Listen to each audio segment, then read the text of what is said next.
ព្រោះតែជាតិនិងប្រជាជនសម្ដេចតេជោគ្មានពាក្យទេតាហត់នឿយឆ្លងកាត់105សមរភូមិនិងរបួសធ្ងន់5ដងលោកជីធីរិទ្ធអ្នកនាំពាក្យសម្ដេចតេជោនៅថ្ងៃទី22ខែធ្នូឆ្នាំ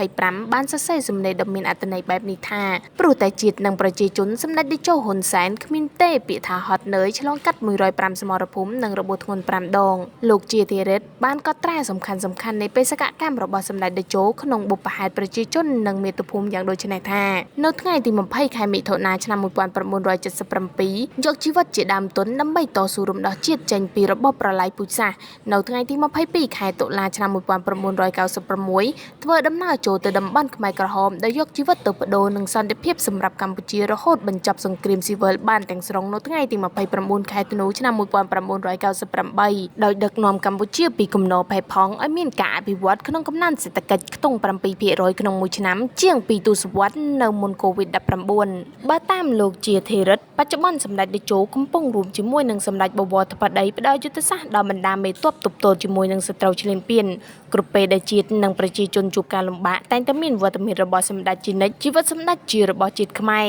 អ្នកនាំពាក្យសម្ដេចតេជោរូបនេះបានគូបញ្ជាក់ថារាល់ពេលប្រចាំការលោកតែងដំណើរឲ្យសហការីស្ដាប់ពីបទពិសោធន៍ក្នុងភ្នក់ភ្លើងសង្គ្រាមនិងដឹកនាំប្រទេសដោយលោកតែងតែរំលឹកជារឿយៗថាជីវិតហ៊ុនសែនមិនសមបើអាចរស់មកដល់ពេលនេះទេព្រោះឆាកជីវិតវាលំបាកពេក